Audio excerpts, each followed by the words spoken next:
Good evening, everyone. I'm Laura Ingraham. This is the Ingraham Angle from Washington tonight.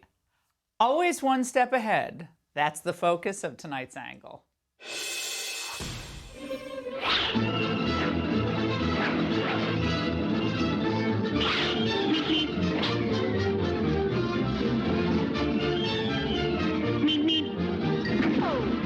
Try and hope as they might, the legal forces in New York, Georgia, and D.C. are finding it harder and harder to accomplish their mission, which is to put Trump behind bars and or bankrupt him before the election.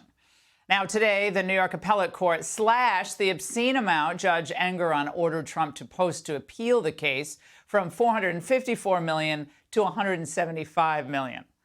Now, the left's longtime fantasy was to see New York AG Letitia James personally slap padlocks on the front doors of Trump's prize real estate.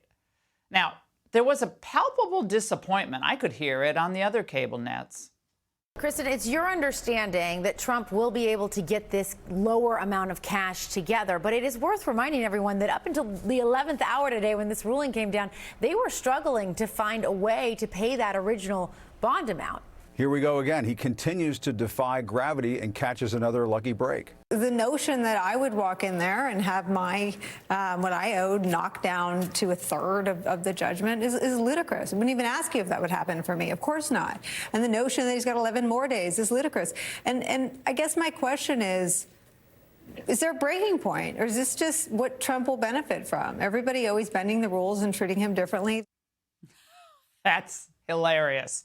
Well, CNN was so excited about today, they invested in a few lawn chairs for their guests outside the Lower Manhattan courthouse. They thought it was going to be a different outcome. And Natch, the Trump real estate graphics, were still a favorite go-to. 175 is a lot more doable than more than $500 million with interest piling up daily. He probably does have this 175. This is a big break for him. It could have been much, much worse. More than 500 million. It could have been resulted in him having to sell assets. True, but the leading legal mind in the House of Representatives insists the ends justify the means. I actually think that there is risk in not seizing these assets and the open window that exists in him trying to secure these funds through other means. We've seen a lot of interesting transactions happening with Truth Social and other means, and there's a very real risk of political corruption. Has she figured out that RICO thing yet? All right. Aha, the Trump exception to due process and basic fairness. Now, these people would attend candlelight vigils to protect the due process rights of illegals before deportation, but they're outraged that the system gives Trump any rights at all.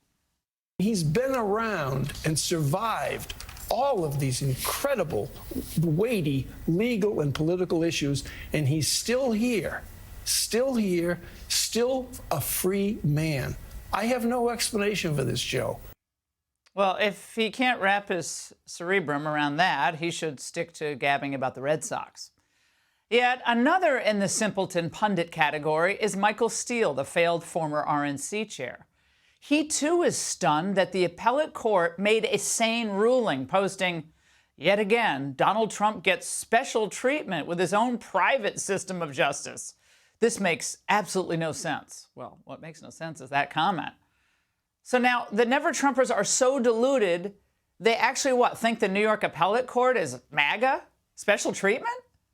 The only people getting special treatment in New York are the thugs terrorizing people on the streets and getting away with it. We have violent criminals that are murdering people, killing people. We have drug dealers all over the place, and they go free and they can do whatever they want. But they go after Trump when there's not even a crime. And the entire underlying judgment was disproportional from the outset. Disgraced financier Bernie Madoff's fraud was in the billions with tens of thousands of victims. Guess how much his bail was? $10 million. I know that was a lot of years ago, you say. Well, how about Sam Bankman-Fried? He was forced to cough up $250 million in bail money, but again, he lost his investors billions. In Trump's case, the banks had done their due diligence in loaning him money, and there were no victims. loans were paid back in full. But don't worry, ye on the deflated left. If there's someone who's going to take the load off, it's Fani Willis. She says she's still on track to get the Roadrunner. While that was going on, we were writing responsive briefs. We were still doing the case in the way that it needed to be done. I don't feel like we've been slowed down at all. I do think that there are efforts to slow down this train, but the train is coming. She doesn't sound political at all there. Now, you get the sense that all these people are running on fumes. Like a dent-you cream bond, a certain G word has been stuck on Biden for years. But now his surrogates think the big switcheroo is going to work. This is the same grift that he has run again and again and again, using other people's money for his own benefit, while often leaving his donors high and dry. Well, I think that it's very clear that Trump is a grifter. That's just the way it is. These people who are so happy to give him money to pay his legal fees should at least be told that's where they're spending the money. Ah, I get it. But if only Nancy and Jen applied their concern to the omnibus bills, where there was a real problem with transparency, thousands of pages long, released the night before of a vote, or I guess that lack of transparency somehow works okay for them. Now, when these people ridicule and defame Trump, they really are just ridiculing and defaming the 74 million Americans who voted for him and those who will again. They even try to mind read their true thoughts. And to that point, perhaps the most moronic comment of the news cycle goes to this guy. They know about all of the foolishness. They know about all of the corruption and everything that Donald Trump is. Joe Biden cannot win by saying Donald Trump's a bad guy because there's people who want the bad guy to be president. Move over, Cicero. Bottom line here, Democrats have no affirmative agenda to restore America. It's just lawfare, racial division, and, of course, throw in some abortion fear-mongering. Of course, their guy can't be trusted to have a real press conference or do any non-friendly interview. No way. And, of course, Joe won't or can't debate.